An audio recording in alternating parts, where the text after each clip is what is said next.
साथी, सभी आदरणीय मुख्यमंत्री, उप मुख्यमंत्री, देवी और सज्जनों, आज का दिन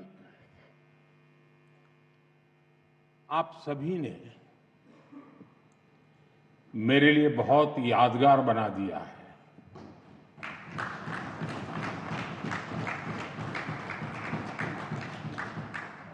मैं अभिभूत हूं,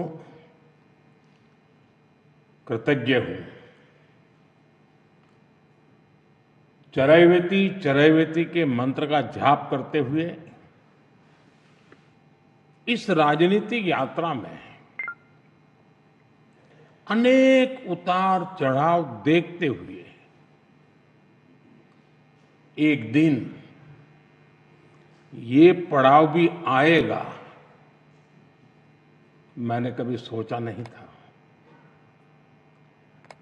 निर्वाचित प्रधानमंत्री के रूप में निरंतर सबसे लंबी अवधि तक सेवा करने का अवसर, इसे मैं अपना परम सौभाग्य मानता हूं।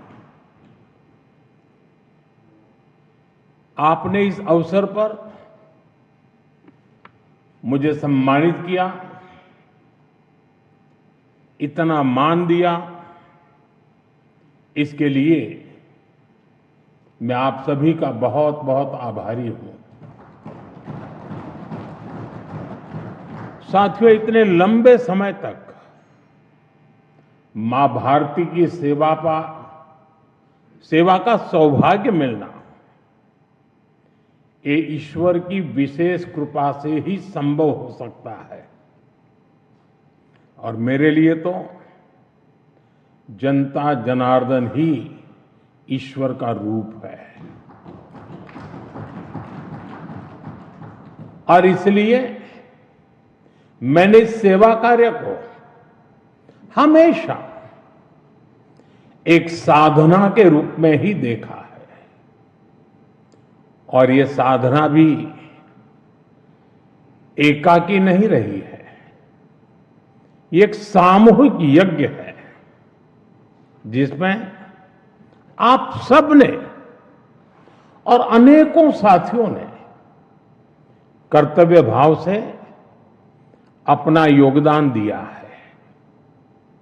मैं आज इस यात्रा के ऐसे सभी साथियों के प्रति भी अपना आभार प्रकट करता हूं। साथियों, इस अवसर पर एनडीए परिवार के सदस्यों ने एक रिजोल्यूशन भी पेश किया है। ये आप सबकी आत्मीयता और उदारता है, क्योंकि मैं इस यात्रा को अपनी व्यक्तिगत उपलब्धि नहीं मानता हूं। ये हर दृष्टिकोण से हम सबकी सामूहिक उपलब्धि है। ये एनडीए के हर घटक दल की एक समान उपलब्धि है।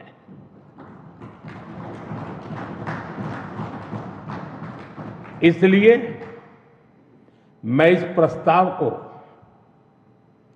आप सभी को, भाजपा समेत हमारे एनडीए परिवार के सभी कार्यकर्ताओं को समर्पित करता हूं।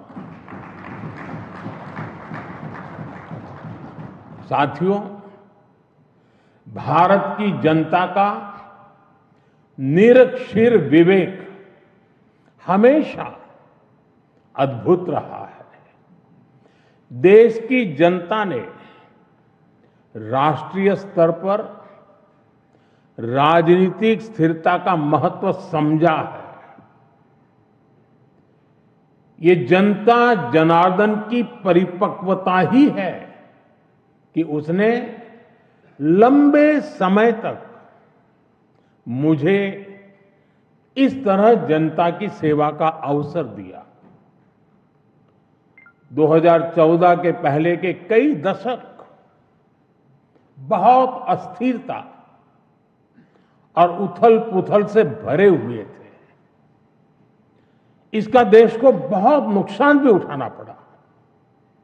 लेकिन अब देश की जनता एक स्थिर सरकार का काम भी देख रही है और उसकी निर्णायक क्षमताओं की प्रशंसक भी है।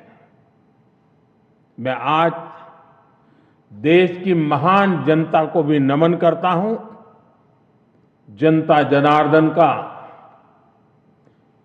आभार व्यक्त करता हूं। साथियों, साल 2014 में जब एनडीए की जीत हुई थी, तब मैंने कहा था कि आज देश के सामान्य मानवी में एक नई आशा का उदय हुआ है। इस आशा का, इस उम्मीद का संरक्षण हम सभी का बहुत बड़ा दायित्व था। देश के लोगों ने कांग्रेस के विश्वासघात के बाद अपना भरोसा हमें सौंपा था।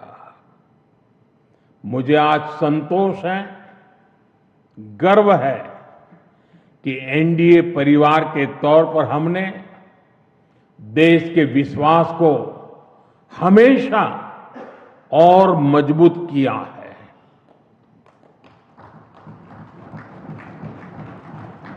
2014 में आशा का उदय होता सूरज आज नए आत्मविश्वास के प्रकाश पुंज में बदल गया है। भारत के लोगों ने पहली बार ये देखा है कि जब सही नीयत से सरकार चलती है तो तेज गति से विकास भी होता है। एनडीए सरकार के इन 12 वर्षों में 25 करोड़ से ज्यादा लोगों का गरीबी से बाहर निकलना ये दिखाता है कि हमारी नीतियां सही हैं, हमारी दिशा सही है। ये सफलता आज देश के हर उस व्यक्ति को एक भरोसा देती है कि एक न एक दिन उसका संघर्ष भी खत्म होगा, एक दिन उसके सपने भी पूरे होंगे।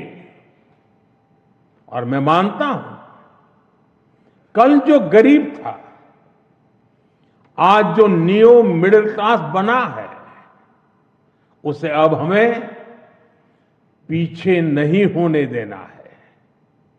इसलिए सरकार के नाते, जनप्रतिनिधि के नाते हमें दिन रात काम करना है, परिश्रम की पराकाष्ठा करनी है।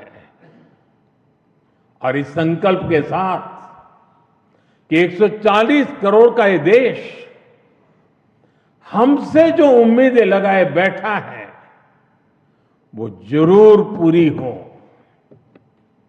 भारत का युवा, भारत की नारी शक्ति, भारत का मध्यम वर्ग, भारत के किसान, सबकी आकांक्षाएं, उनकी एस्पिरेशंस हमें पूरी करनी है। आज देश का हर नागरिक विकसित भारत के सपने से भरा हुआ है। विकसित भारत का सपना अब किसी एक व्यक्ति का नहीं रहा, किसी सरकार का नहीं रहा, किसी दल का नहीं रहा। देश के जन जन का सपना बन चुका है, संकल्प बन चुका है। और इस सपने की पूर्ति के लिए हमें अपना हर पल समर्पित करना है। साथियों, एनडीए के 12 वर्षों की एक बड़ी सफलता यह भी है कि देश कांग्रेस के कुचक्र से आजाद हुआ है। कांग्रेस ने देश को लाचारगी, बेचारगी और हीन भावना के गर्त में गिरा दिया था। देश को यही एहसास कराया जाता था कि भारत में विकास धीरे धीरे ही होता है, भारत में तेज विकास संभव ही नहीं है। और बड़ी ही चतुराई से इस धीमी विकास को एक नाम दिया था, हिंदू ग्रोथ रेट। यानी कार्यशैली कांग्रेस की, दायित्व कांग्रेस का, विफलता कांग्रेस की, लेकिन कलंक देश की बड़ी हिंदू आबादी के नाम लगाया गया। जबकि असल में इस कुसंस्कृति का नाम होना चाहिए था कांग्रेस ग्रोथ रेट। इस कांग्रेस ग्रोथ रेट में ना गवर्नेंस थी, ना नीति, ना नियत और ना ही निर्णय। साथियों, आज पहली बार अटल जी के नेतृत्व में एनडीए सरकार आई, तब जाकर हमें एक झलक दिखी कि विकास में गति कैसे आती है।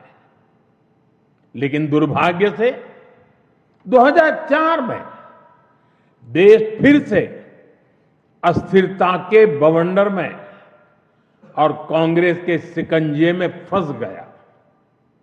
विकास तो दूर की बात है, देश को कांग्रेस ने एक के बाद एक हजारों करोड़ रुपए के घोटालों में घसीट दिया। साथियों,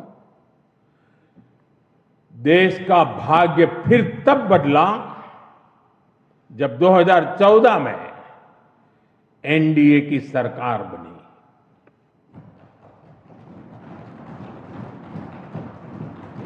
देश ने देखा कि जब नियत, नीति और निर्णय तीनों एक साथ काम करते हैं तो विकास की गति कैसी होती है। देश ने देखा कि जो काम दशकों में होते थे वो काम महीनों में होने लगे। 2014 में 74 एयरपोर्ट से 2026 में 160 से अधिक एयरपोर्ट तक, 2014 में 1000 किलोमीटर एक्सप्रेसवे से 2026 में 6700 किलोमीटर एक्सप्रेसवे तक, 2014 में सिर्फ 5 शहरों में मेट्रो से 2026 में 20 से ज्यादा शहरों में मेट्रो तक, 2014 में 700 करोड़ रुपए डिफेंस एक्सपोर्ट से 2026 में 23,000 करोड़ रुपए के डिफेंस एक्सपोर्ट तक। देश ने बहुत लंबी यात्रा तय की है। साथियों, 2014 में देश में केवल 25 करोड़ इंटरनेट यूजर थे। आज 100 करोड़ से अधिक यूजर इंटरनेट से जुड़े हैं।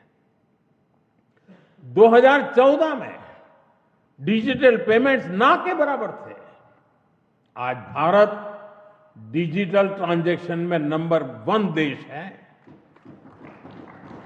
2014 में भारत अपनी जरूरत का ज्यादातर मोबाइल बाहर से मंगाता था।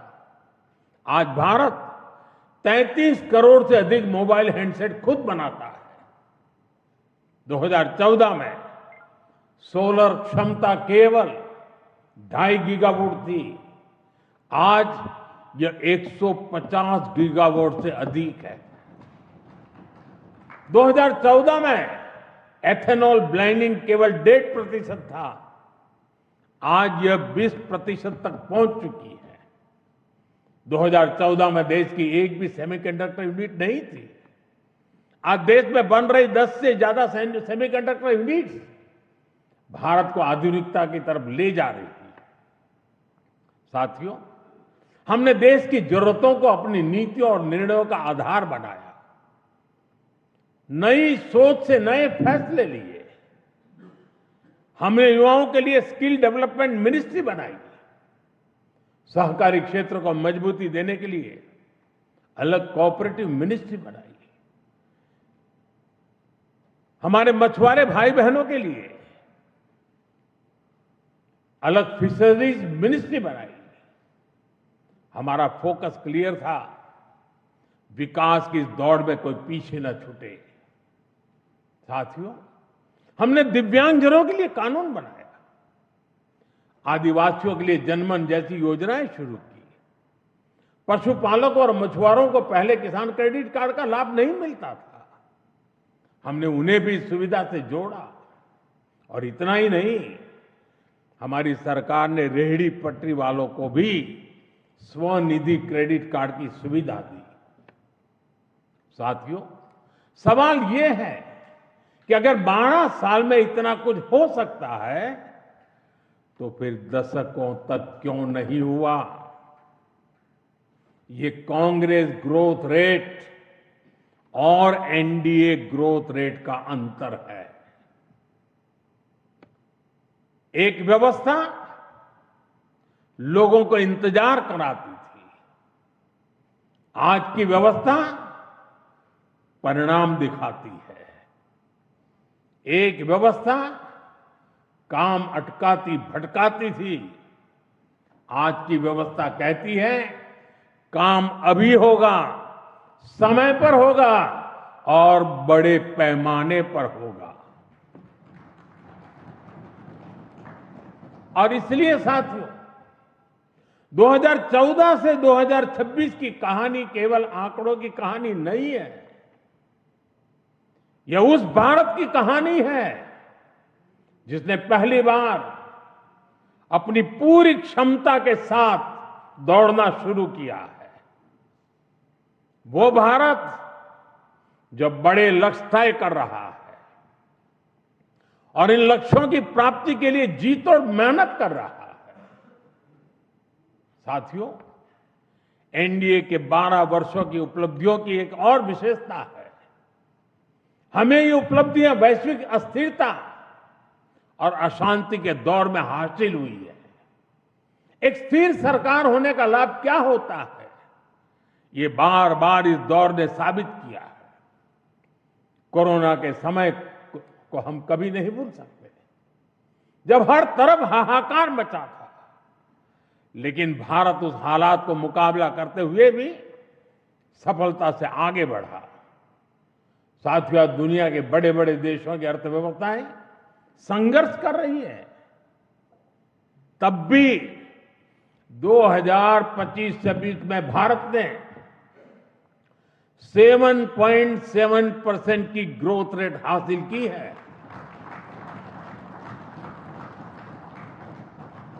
और पिछला क्वार्टर तो जो 31 मार्च को खत्म हुआ, उसमें भी भारत की ग्रोथ 7.8% रही है। ये सफलता इतनी आसान नहीं है दोस्तों। हम फ्रेजाइल 5 के कटघरे से बाहर निकलकर आज दुनिया की तेज गति से आगे बढ़ने वाली अर्थव्यवस्था बन चुके हैं। साथियों, कल के विकसित भारत की गारंटी है आज का आकांक्षी भारत।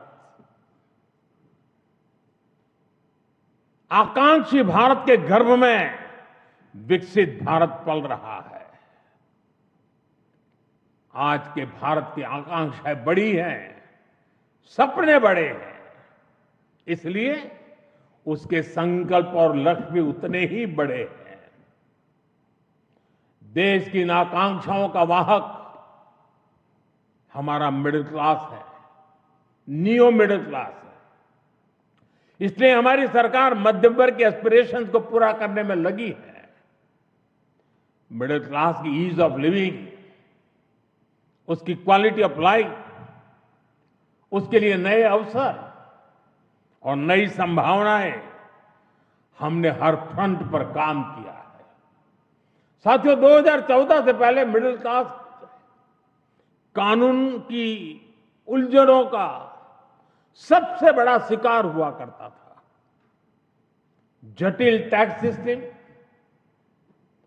आमदनी के सीमित स्रोत और टैक्स का बड़ा बोझ, खराब गवर्नेंस की मार, ये सब सामान्य मानवीय के लिए डेली लाइफ की चुनौती होती थी, लेकिन हमने मिडिल क्लास की परेशानियों को समझा, हमने मिडिल क्लास की आकांक्षाओं को समझा और इसलिए आज 12 लाख रुपए तक की आमदनी पूरी तरह से टैक्स फ्री है।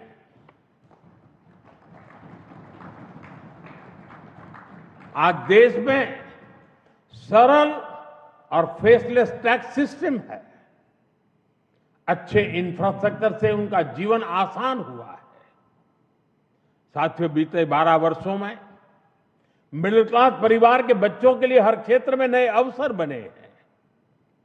मध्यम वर्ग के घर का सपना पूरा हो सके, सरकार इसमें भी मदद कर रही है। घर में इलाज के खर्च का बोझ कम हो, इसके लिए आयुष्मान भारत योजना में बिना आय सीमा के बुजुर्गों को भी शामिल किया गया है।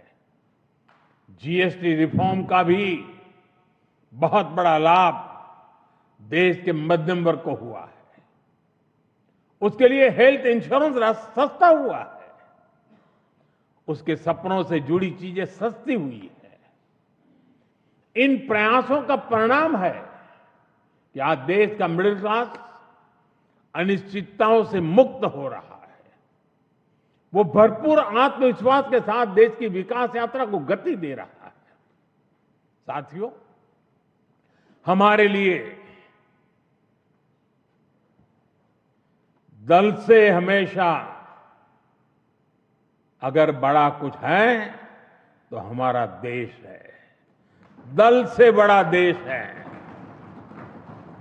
और जब नेशन फर्स्ट, देश प्रथम की भावना से काम होता है तो कोई भी निर्णय कठिन नहीं होता। इसलिए ऐसे फैसले जिन्हें पहले असंभव समझा जाता था, जो देश के सुरक्षित भविष्य के लिए अनिवार्य थे, हमने बहुत ही सधे हुए तरीके से उन फैसलों को भी लिया। पहले सरकारें आर्टिकल 370 की बात करने से डरती थी। हमने उसे खत्म करके पूरे देश में एक संविधान लागू किया। पहले नॉर्थ ईस्ट से बम, बंदूक और ब्लॉकेट जाने का नाम नहीं लेते थे। हमने नॉर्थ ईस्ट में शांति भी लौटाई और स्थिरता भी लेकर आई। पहले भारत आतंक के हमलों के बाद चुपचाप दर्द सहता रहता था। हमने आतंकवादियों पर सर्जिकल स्ट्राइक की, एयर स्ट्राइक की। ऑपरेशन सिंदूर में दुनिया ने भारत का सामर्थ्य देखा। साथियों, पहले मान लिया गया था कि नक्सलवाद, माओवाद अब कभी नहीं खत्म होने वाले हैं, कभी खत्म हो ही नहीं सकते। हमने देश को नक्सलवाद, माओवाद के उस जहर से मुक्त करके दिखाया है। साथियों, महिलाओं को आरक्षण, 3 तलाक के खिलाफ कानून, सीएए का कानून, भारतीय न्याय संहिता, सैनिकों को 1 रैंक 1 पेंशन। एनडीए सरकार राष्ट्रहित में कोई भी काम करने से पीछे नहीं रही और हम सभी को इस बात पर गर्व है। मैं आज देश को फिर आश्वस्त करूंगा, देश हित के बड़े फैसलों का ये सिलसिला और भी तेज होगा, तेज गति से आगे बढ़ेगा। साथियों, बीते 12 वर्षों में देश ने जो कुछ हासिल किया वो दुनिया देख रही है, लेकिन अब हमें अपनी दृष्टि आगे की ओर रखनी है। हमें 2047 के लक्ष्य को देखते हुए उस लक्ष्य को पूरा करने के लिए अपनी स्पीड को और बढ़ानी होगी। हमारा बेंचमार्क अब ये होना चाहिए कि बीते 12 वर्षों में जो स्पीड और स्केल हमारी रही है, उसको हम और अधिक बड़ा और व्यापक कैसे बना सके। आज ग्लोबल ग्रोथ में भारत की हिस्सेदारी लगातार बढ़ रही है। इसलिए भारत को अब ग्लोबल पैरामीटर्स, ग्लोबल कंपटीशन और ग्लोबल पर्सपेक्टिव देखना है। दुनिया भारत से सॉल्यूशन चाहती है। दुनिया भारत में वैश्विक सप्लाई चेन का एक भरोसेमंद पार्टनर देख रही है और हमें दुनिया की इन अपेक्षाओं पर खरा उतरकर दिखाना है। हमें यह समय गंवाना नहीं है और मैं बार बार कहता हूं, यही समय है, सही समय है। सच में फ्यूचरिस्टिक टेक्नोलॉजी में खुद को श्रेष्ठ रखना है। हमें सिर्फ दुनिया जैसा नहीं करना, हमें दुनिया से एक कदम आगे रहना है। अब जैसे एनर्जी सिक्योरिटी है, बीते 12 वर्षों में हमने ऊर्जा में आत्मनिर्भरता के लिए अभूतपूर्व काम किया। मैंने लाल किले से समुद्र मंथन अभियान की घोषणा की थी। ये बहुत ही महत्वाकांक्षी मिशन है। बीते दिनों में ऑयल एंड गैस के एक्सप्लोरेशन को लेकर काफी पॉजिटिव खबरें आ रही हैं। यानी आने वाला समय अनेक संभावनाओं से भरा हुआ है और हमें हर संभावना का पूरा फायदा उठाना है। साथियों, अब हमें 500 गीगावाट रिन्यूएबल एनर्जी के टारगेट को जल्द से जल्द पूरा करना है। सोलर एनर्जी को लेकर तो काम तेजी से चल रहा है, लेकिन अब हमें न्यूक्लियर एनर्जी के लक्ष्यों को भी तेजी से हासिल करना है। अभी हमने दुनिया को दिखाया है कि Bharat fast breeder reactor technology में कितना आगे पहुंच गया है। ये टेक्नोलॉजी हमें न्यूक्लियर एनर्जी में आत्मनिर्भरता की तरफ ले जाएगी। इसी तरह ग्रीन हाइड्रोजन और ग्रीन अमोनिया के मामले में भारत बहुत तेजी से काम कर रहा है।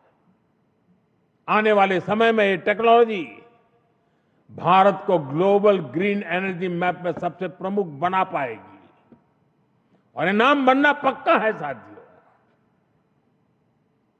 आज बड़े एक्सपर्ट्स भी का भी अनुभव है कि जिन देशों ने मैन्युफैक्चरिंग के पूरे इकोसिस्टम पर 80-90 के दशक में काम किया, उन्हें उसका फायदा इस सदी में मिलना शुरू हुआ।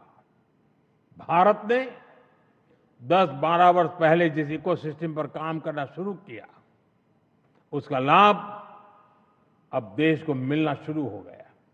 2014, 15, 16 के कालखंड में जो बात नींव डाली गई, उसके फल अब दिखाई देने लगे हैं। भारत तेजी से दुनिया का मैन्युफैक्चरिंग पावर हाउस बनने की ओर आगे बढ़ रहा है।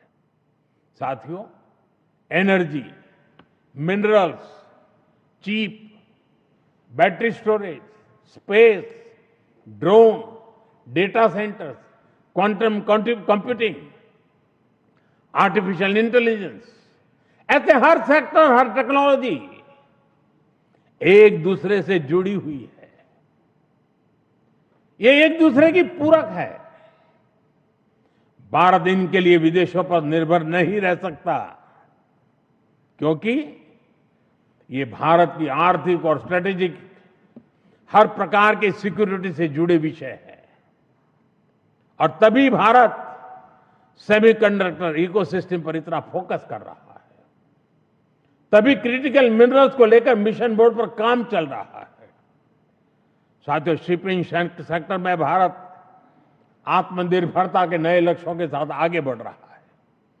हम एक ऐसे फ्यूचर की तरफ बढ़ रहे हैं जहां हम मेड इन इंडिया शिप पर ट्रेड करेंगे और कंटेनर भी मेड इन इंडिया होंगे।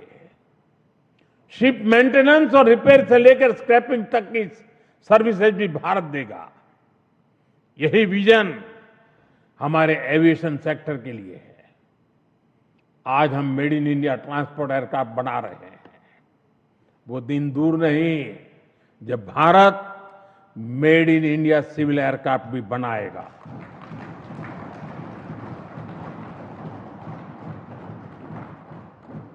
देशवासी मेड इन इंडिया विमान में ही यात्रा करेंगे, वो दिन मैं देख रहा हूं दोस्तों। साथियों, ये सदी टेक्नोलॉजी की है, डेटा की है। आज विश्व के सबसे बड़े और आधुनिक डेटा सेंटर्स भारत में बन रहे हैं। यही भारत की ग्लोबल सप्लाई और वैल्यू चेन का मजबूत पिलर बनाएगी। हमने यूपीआई के माध्यम से दुनिया को दिखाया है कि भारत कम से कम और कम से कम समय में टेक्नोलॉजी का इतना विस्तार कर सकता है। हमने दिखाया है कि हमारे युवाओं का सामर्थ्य क्या है। अब एआई, डीप टेक और एडवांस टेक्नोलॉजी में हमारे युवा नया दमखम दिखाने के इरादे से आगे बढ़ रहे हैं। साथियों, आने वाले समय में दो और सेक्टर्स में भारत का सामर्थ्य पूरी दुनिया देखेगी। ये सेक्टर है टूरिज्म और स्पोर्ट्स। ये दोनों भारत की इकोनॉमी के मजबूत पिलर बनेंगे। विशेष रूप से कॉन्फ्रेंस, एग्जीबिशन और कॉन्सर्ट के मामले में भारत एक ग्लोबल डेस्टिनेशन बनने के लिए अब पूरी तरह सज रहा है। आधुनिक इंफ्रास्ट्रक्चर से सेक्टर को बहुत पुश मिलेगा और स्पोर्ट्स में तो भारत के युवा कमाल का प्रदर्शन कर रहे हैं और हर दिन उनकी परफॉर्मेंस निखरती जा रही है। भारत दुनिया की बिगेस्ट स्पोर्ट्स लीग की धरती बनता जा रहा है। आने वाले सालों में हमारी ये खाती और बुलंद होगी। ओलंपिक्स के लिए हमारी तैयारियां भी भारत की एस्पिरेशन का ही प्रतिबिंब है। हमें छोटा नहीं सोचना है, हमें लक्ष्य ऊंचे रखने हैं और उन्हें प्राप्त करने के लिए पूरी ताकत लगा देनी है। साथियों, आज भारत रिफॉर्म एक्सप्रेस पर सवार होकर तेजी से आगे बढ़ रहा है। हमारे लिए रिफॉर्म कोई कंपल्सन नहीं है, रिफॉर्म हमारा कन्विक्शन है।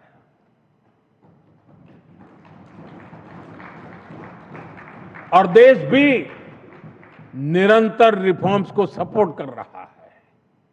साथियों, देशवासियों की सहभागिता की हमारी बहुत बड़ी शक्ति है। ये 12 वर्ष सरकार और समाज की सहभागिता का उत्सव मनाने वाले रहे हैं। बीते 12 वर्षों में मैंने जो भी सहयोग देश से मांगा, देशवासियों ने दिल खोल करके साथ दिया है। मैंने स्वच्छता का आग्रह किया तो पूरा देश निकल पड़ा। मैंने देश से डिजिटल पेमेंट अपनाने के लिए आह्वान किया तो भारत रियल टाइम ट्रांजैक्शन में दुनिया में सबसे आगे निकल गया। मैंने कोरोना महामारी के दौरान एकजुटता का, संयम का आग्रह किया तो देश ने एकजुट होकर उस महामारी का सामना किया। जनता ने कभी हमें निराश नहीं किया। साथियों, आने वाले समय में भी इसी जन विश्वास और जन भागीदारी के साथ हमें आगे बढ़ना है। सबका साथ, सबका विकास, सबका विश्वास और सबका प्रयास, ये हमारा मंत्र रहा है। सबका प्रयास ही विकसित भारत के निर्माण की असली ऊर्जा है। हमें हर राज्य, हर शहर, हर गांव को जोड़ना है। अब समय आ गया है कि राज्यों के बीच नई प्रकार की तंदुरुस्त स्पर्धा, स्वस्थ स्पर्धा हो। स्पर्धा इस बात की हो कि कौन सा राज्य सबसे तेजी से $1 ट्रिलियन इकोनॉमी बनता है। स्पर्धा इस बात की हो कि कौन सा शहर इनोवेशन का सबसे बड़ा केंद्र बनता है। स्पर्धा इस बात की हो कि कौन सा क्षेत्र रोजगार सृजन में सबसे आगे निकलता है। भारत की प्रगति राज्यों की ऐसी प्रगति से ही होने वाली है। आइए अगले दशक को उपलब्धियों के साथ साथ श्रेष्ठता का भी दशक बनाएं। आइए राजनीति की स्पर्धा से ऊपर उठकर विकास की स्पर्धा को राष्ट्रीय संस्कार बनाएं। 12 वर्षों की यात्रा उपलब्धियों की रही है। आने वाले वर्ष और भी नई सिद्धियों के होंगे, और भी बड़ी सिद्धियों के होंगे। इसी विश्वास के साथ आप सभी का मैं फिर से अंतःकरण पूर्वक आपके साथ सहयोग समर्थन के लिए आभार व्यक्त करता हूं।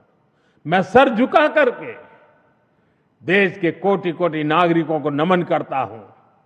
उनके आशीर्वाद ने हमें ऊर्जा दी है, शक्ति दी है, प्रेरणा दी है, प्रोत्साहन दिया है।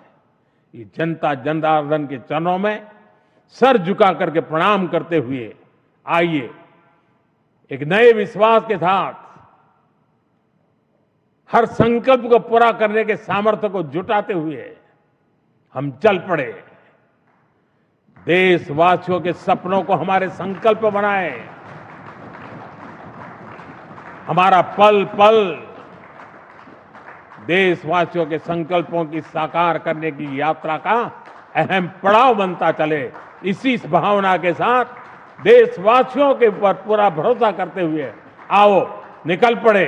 बहुत बहुत धन्यवाद।